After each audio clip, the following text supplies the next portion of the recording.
You know what I like? Anime. Well, not all anime, and I wouldn't exactly call myself an expert on the subject or anything, but yeah, I like anime. You know what I don't like, though? Dubbing.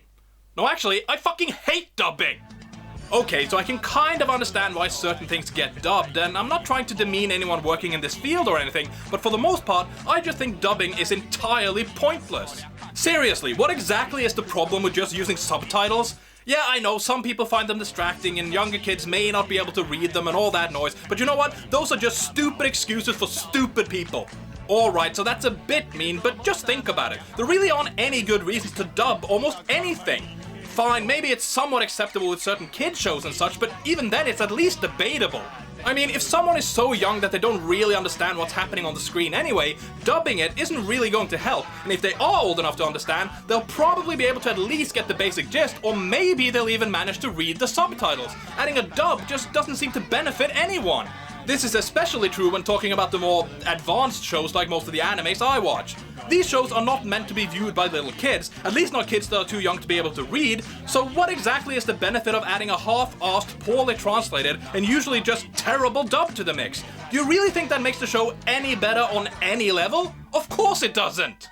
Either way, dubs are not my kind of thing, but I do know of one that's a little bit different than most. You see, there's a certain show that sorta tricked a lot of people, me included, into thinking it was something a bit different than what it actually was. In fact, because of its rather unusual conception, it's become a somewhat controversial and polarizing subject within the anime community. Some say it's a butchered mess, others say it's a masterpiece responsible for bringing anime to the attention of the Western world. The only thing they all agree on is that it's called Robotech.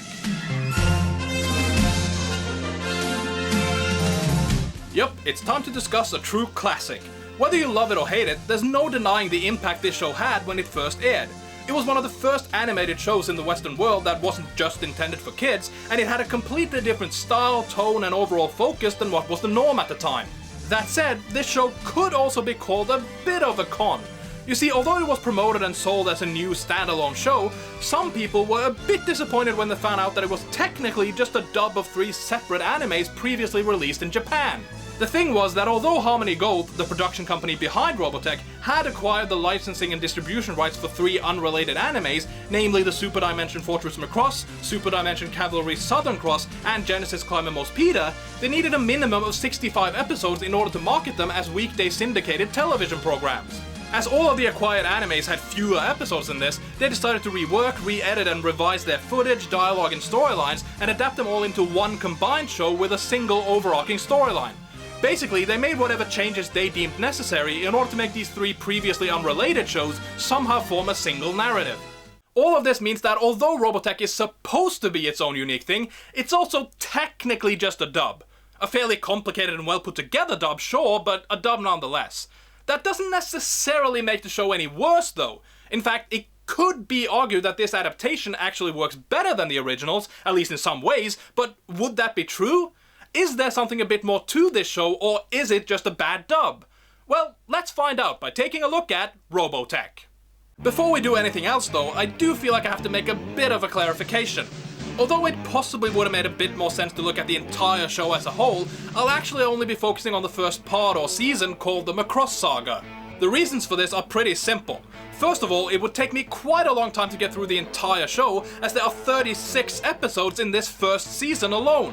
It wouldn't be impossible to cover it all, no, but it would probably take a bit more time than it would be worth. Secondly, and more importantly, I actually still don't have the entire show. While I do have the complete first season and the first half or so of the second, I just never got around to getting the remaining season and a half.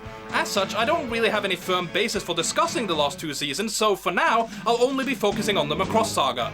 Like I mentioned though, this may prove to be a bit more pointless as, at least from what I understand, the first season is more or less a direct adaptation of one of the animes the show is based on, namely the Super Dimension Fortress Macross.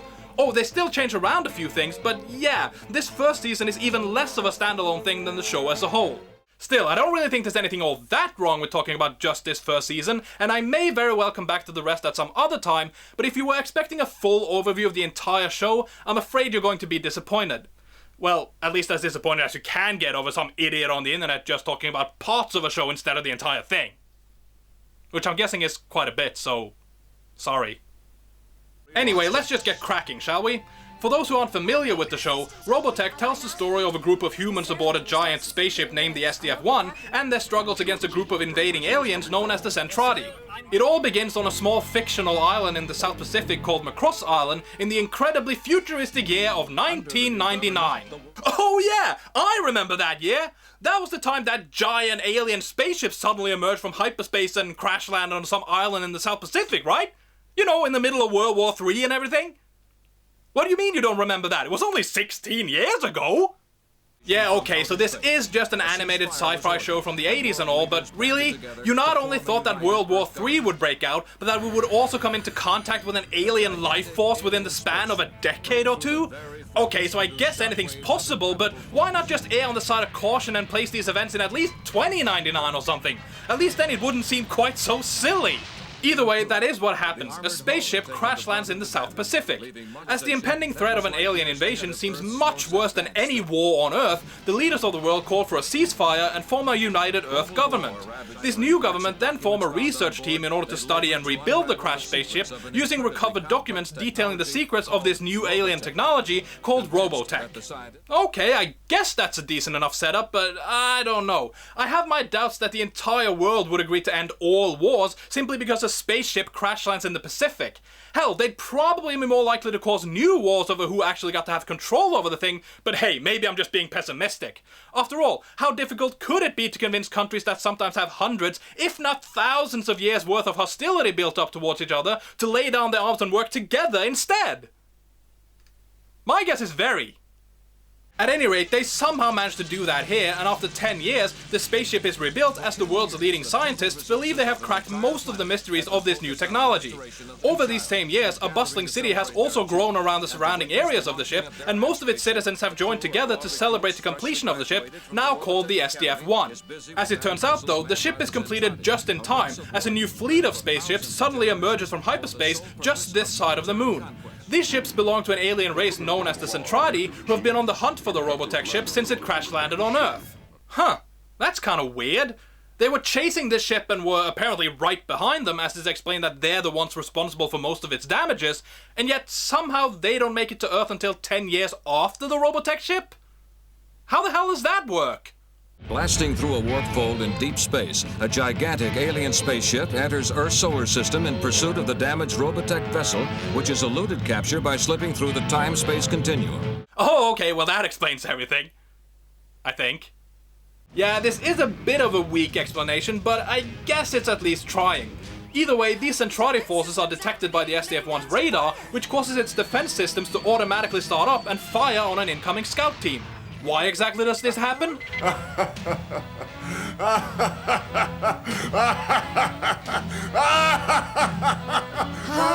The aliens who abandoned the ship armed it with an automatic defense system designed to detect and destroy their enemies.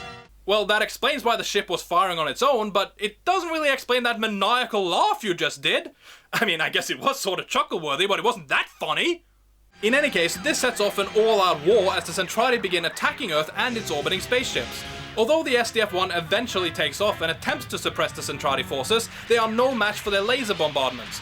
The captain of the SDF-1, Captain Gloval, therefore decides to reposition the ship 2,000 miles above Macross Island and execute a so-called space fold, a system that allows the ship to jump through hyperspace to a new predetermined location. Unfortunately, this proves to be a bit of a mistake, as the fold not only transports the ship, but also Macross Island and parts of the ocean surrounding it. In addition, it also misses the intended location of the moon by quite a bit. Give me the reading on our position. The planet Pluto's orbit according to the computer plot. The planet Pluto? But that's just impossible! Pluto's not a planet! It turns out that this isn't such a big problem though, as they can apparently just refold and they'll all be right back where they started. That is, unless there's some sort of problem with the fold system, but I don't see how that could possibly... Yes? What? It can't be. I'll be right there. Captain? What's happened? Chief Engineer Lang tells me the fold system has vanished into thin air. So yeah, as it turns out, this whole fold jump was a bit of a disaster, as the ship, its crew, and all of Macross Island now has to make their way back to Earth the old-fashioned way, while constantly fending off Centradi attacks. In essence, this journey and the things that happen along the way is what takes up the majority of this first season, although there are plenty of subplots, character developments, and all sorts of twists and turns as well. To avoid this video becoming way too long though, I think we should probably start talking a bit about some of the characters here.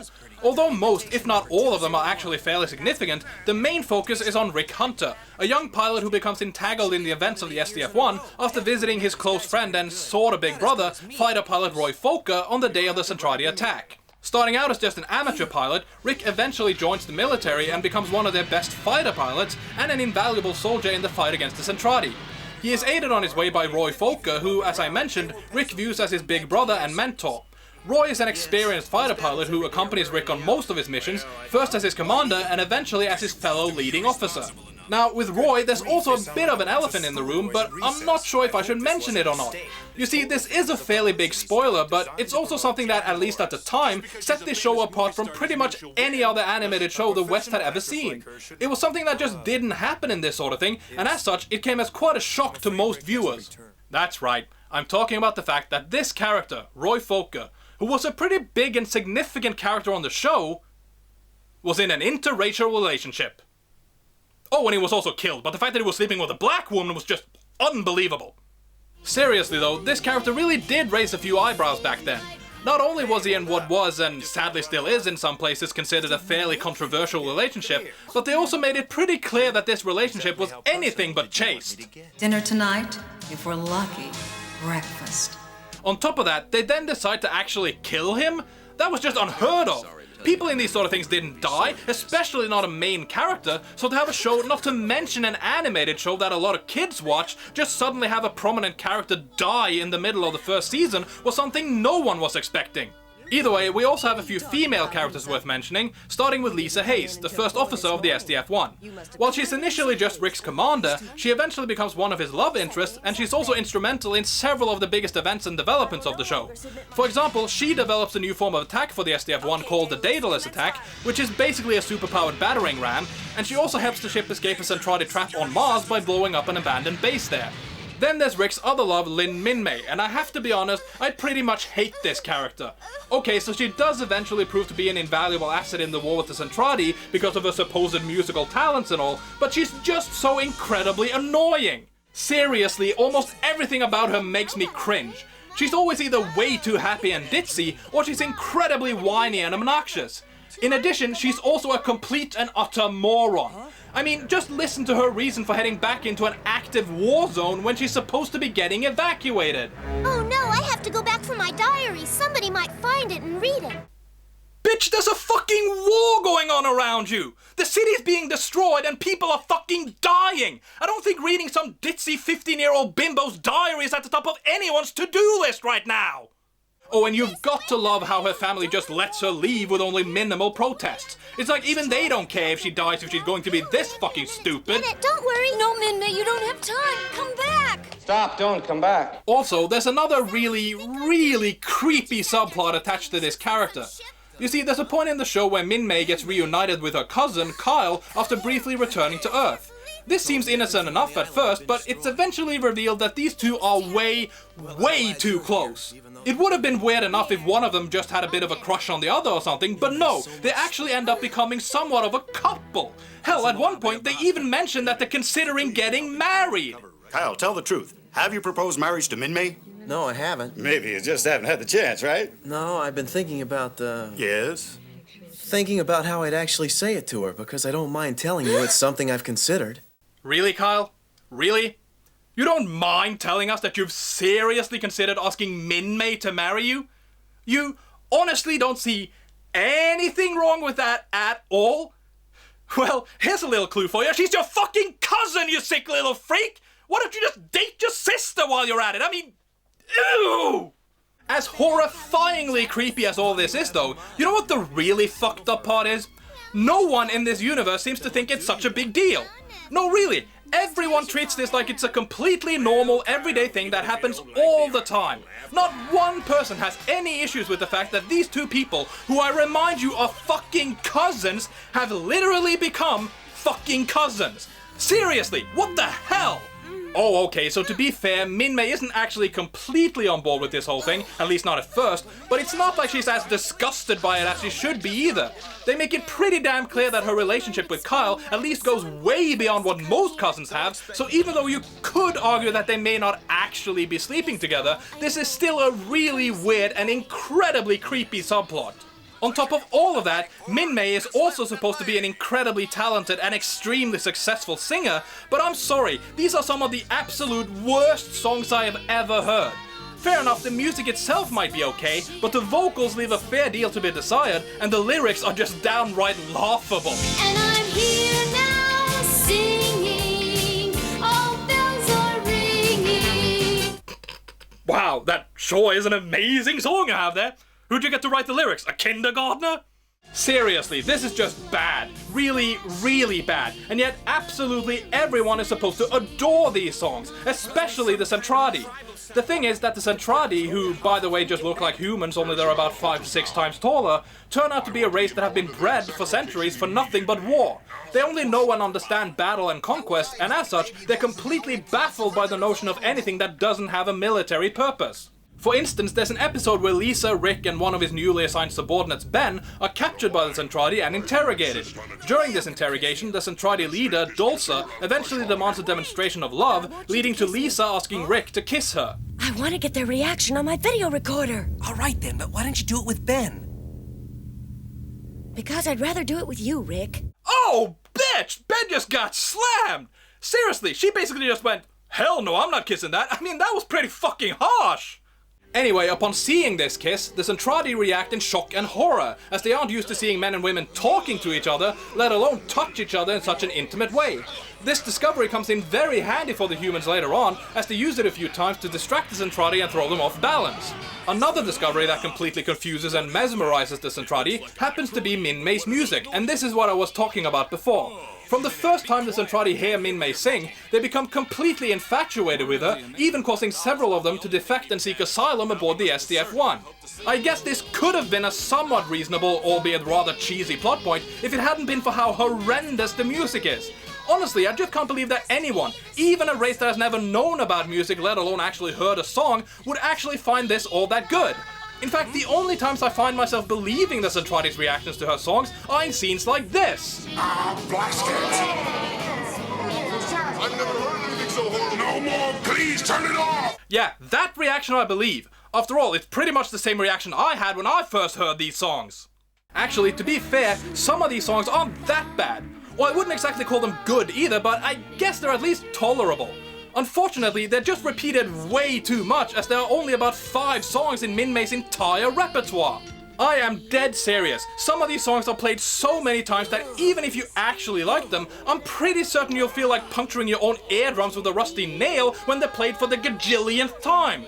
It honestly gets pretty ridiculous, especially in scenes like this where Minmay is supposed to be launching a new song. Well, I hope you like my new song. By the way, it's the theme song from the film. Stage fright, go away. This is my big day. Boo! Boo, you fucking liar! This isn't a new song. It's the same song you've been singing in every single one of your performances so far. Why don't you try something new for once, you fucking hack? In any case, some of these songs may not be dreadful, but they're definitely not good enough to possibly convince anyone to completely change sides in an intergalactic war. So all in all, this whole plot thread about the Zentradi's being won over by them doesn't really work. On the subject of the Zentradi's defecting though, you may be wondering how that's even possible considering how gigantic they are.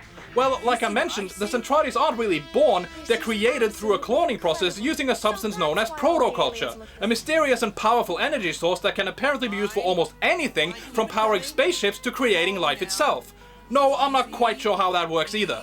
What I do know is that this protoculture can and is also used to shrink the Zentradi down to human size, which is how they not only managed to place 3 spies aboard the SDF-1, but also how it was possible for them to seek asylum aboard that same ship. It's also how one of, if not the most significant yet far-fetched pairings of the show is made possible.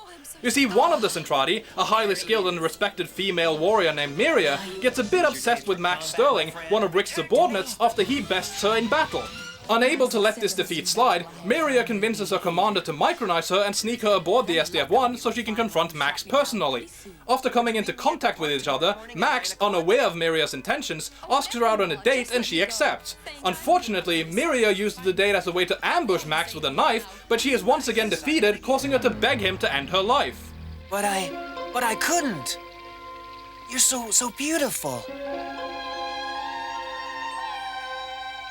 This is gonna sound crazy, but will you marry me? That's right. Even though they've only exchanged a couple of sentences, most of them while fighting each other, Max and Myria instantly fall in love and decide to get married. And why wouldn't they? I mean, it's not like you actually need to know anything at all about your spouse-to-be, especially not when they're a hot piece of arse.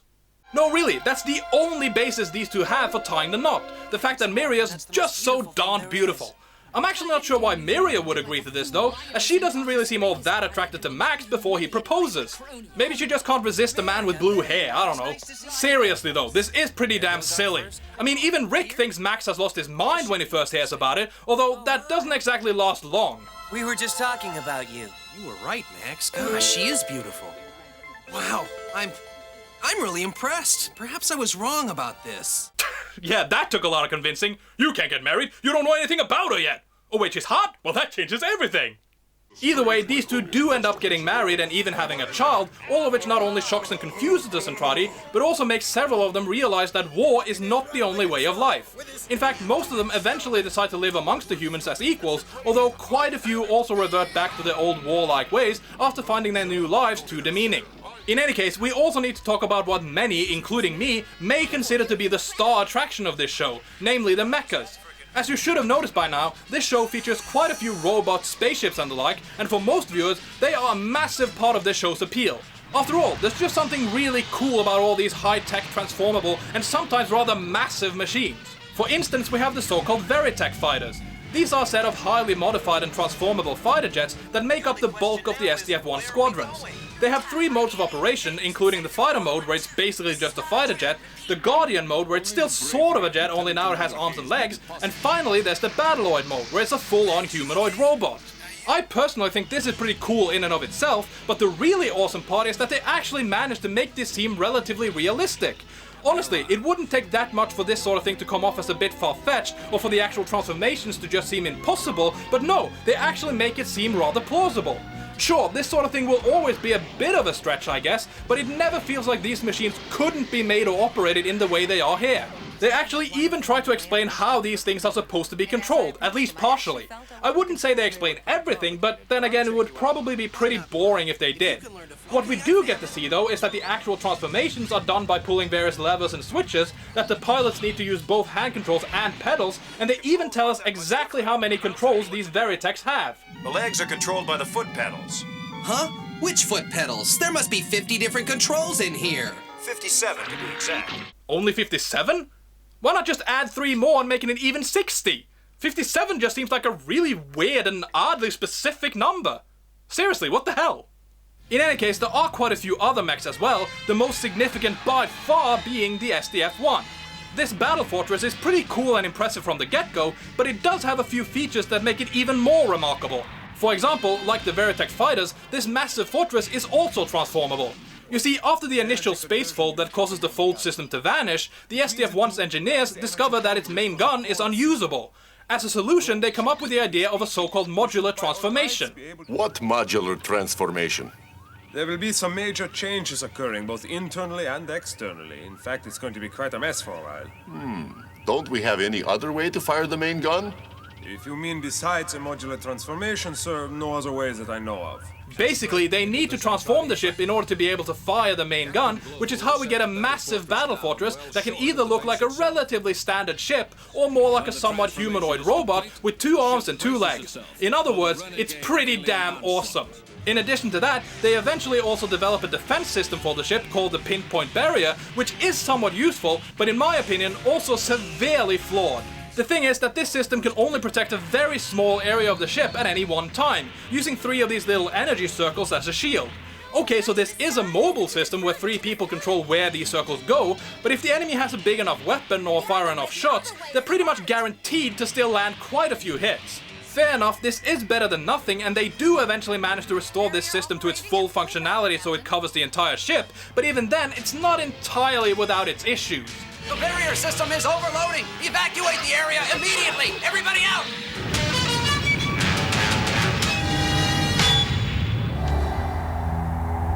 The entire enemy fleet has been destroyed, Captain. Also, the Earth's surface has been leveled over a radius of 25 miles.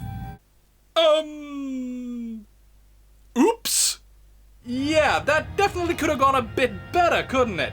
Still, they do manage to eventually use this massive drawback to their advantage, basically taking down the entire Centraidi fleet in one massive explosion. With that, there's pretty much just one more thing left worth mentioning, the animation.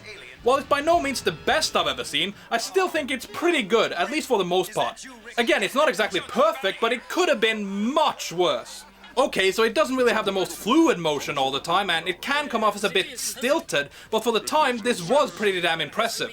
The biggest problem for me is more that it just feels rather lazy. Don't get me wrong, there is some effort put into this, but there are so many times when they just reuse previous frames and sequences, and it's not like they even tried to hide it all that much. There are also a few too many mistakes and weird artistic choices for my taste. Like, what the hell happened to this guy? What do you think? Is the main gun usable or not?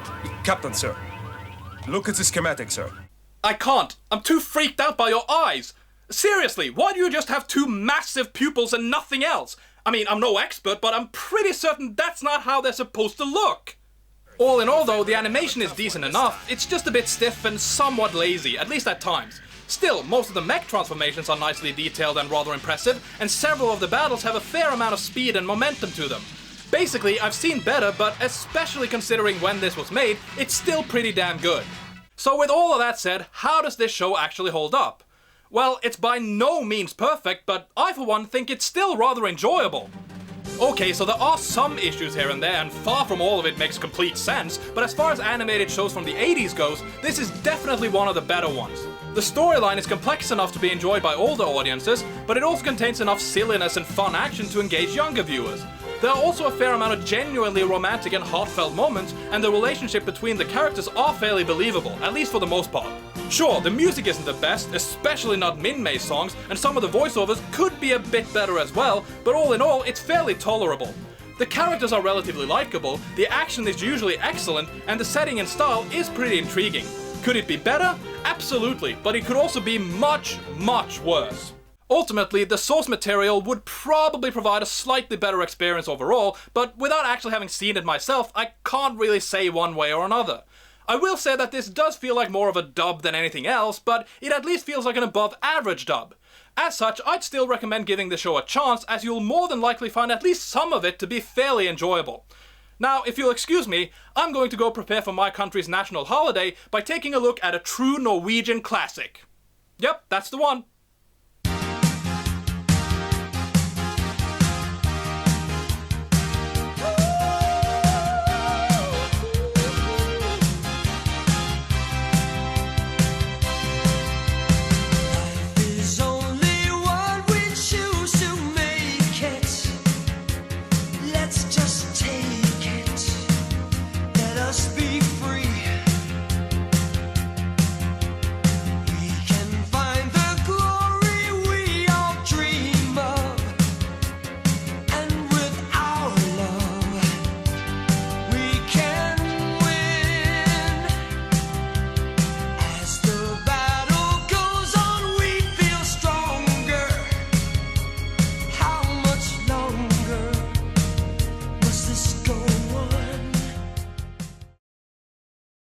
Look at that! I've never seen anything like it. What kind is it? Looks like a tuna, but it's huge. That sure is a big tuna fish. Real big. Tuna! Yeah! Yay! Hey! I wonder if there's any way I could snag it while I was out there. Sure, it'd be nice. Tuna fish! The fuck was that?